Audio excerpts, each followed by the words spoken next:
অনিয়ম দুর্নীতির নানা অভিযোগ রংপুর বেগম রোকেয়া বিশ্ববিদ্যালয়ের পদত্যাগী উপাচার্য ডক্টর হাসিবুর রশিদের বিরুদ্ধে। দীর্ঘদিন ধরে ইউজিসিকে বৃদ্ধাঙ্গুলি দেখিয়ে স্বেচ্ছাচারী হয়ে উঠেছিলেন তিনি। প্রতিবাদ করে রোষানলে পড়েছেন অনেকেই, হয়েছেন লাঞ্ছিত। রংপুর থেকে জুয়েল আহমদের রিপোর্ট। প্রতিষ্ঠার পর থেকে নানা অব্যবস্থাপনার মধ্য দিয়ে এক যুগ পার করেছে বেগম রোকেয়া বিশ্ববিদ্যালয়। আবাসিক হল, ডাইনিং আর ক্যাফেটেরিয়ায় ছিল ছাত্রলীগের রাজত্ব। এখনও শিক্ষার কাঙ্ক্ষিত পরিবেশ পাননি শিক্ষার্থীরা। তার সাধারণ শিক্ষার্থীর সাথে কোনো সম্পর্কই ছিল না।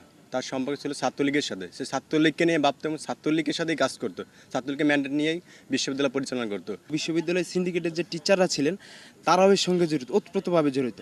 এবং আমাদের এখানে যে রেজিস্ট্রার রয়েছেন, ট্রেজারার রয়েছেন, প্রত্যেকটা সিন্ডিকেট বিশ্ববিদ্যালয়ের বর্তমান যে আওয়ামীপন্থী যে সিন্ডিকেট, এই সিন্ডিকেটটা বিশ্ববিদ্যালয়টাকে ধ্বংস করে দিয়েছে। তো আমাদের হলে যে নির্যাতনগুলো হয়েছে, হলের প্রভোস্ট, তারপরে আপনার আমাদের ক্যাম্পাসের প্রক্টর, ওনারা সবাই জড়িত ছিল। আর ইনারা কার নির্দেশে কাজ করছে? আমাদের ভিসির নির্দেশে।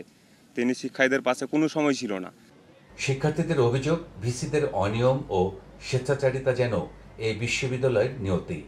সদ্য সাবেক ভিসি ডক্টর হাসিবুর রশিদের বিরুদ্ধেও ছিল অর্থ আত্মসাৎ আর নীতিমালা না মেনে অবৈধ নিয়োগ ও পদোন্নতিতে ঘরোয়া সিন্ডিকেট গড়ে তোলা সহ নানা অভিযোগ। উনি এখানে আসার পর তার যে দুর্নীতি অনিয়মের একটা টিম গঠন করেছিলেন এবং যেখানে বিশ্ববিদ্যালয় প্রশাসনের বিভিন্ন দায়িত্বপ্রাপ্ত শিক্ষকরা তার এই অনৈতিক কাজে সহযোগিতা করেছেন এবং বিশ্ববিদ্যালয়ের গুটি কিছু শিক্ষক যারা তার অনৈতিক কাজে সহযোগিতা করত তারা বিশ্ববিদ্যালয়ের সকল সুবিধা নিয়েছে, কিন্তু সাধারণ শিক্ষক, সাধারণ কর্মচারী কর্মকর্তা এরা তাদের ন্যায্য অধিকার থেকে বঞ্চিত হয়েছে। ইউজিসিকে উনি মানতেন না। আপনি জানেন বর্তমানে যিনি রেজিস্ট্রারের দায়িত্ব পালন করছেন ইনি মোহাম্মদ আলমগীর চৌধুরী। তিনি তৃতীয় দফা এখানে চুক্তিভিত্তিক নিয়োগ প্রাপ্ত এবং এই চুক্তিভিত্তিক নিয়োগ দেওয়ার জন্য ইউজিসির যে একটি নীতিমালা আছে সেই নীতিমালাটা উনি কোনো তোয়াক্কাই করেননি। সংশ্লিষ্টরা বলছেন, ডক্টর হাসিবুর রশিদের তত্ত্বাবধানে 13টি খাতের 6টিতে ক্ষতি হয়েছে প্রায় 2.5 কোটি টাকা। ট্রেজারার থেকে উপাচার্য রাজত্ব করেছেন প্রায় 5 বছর।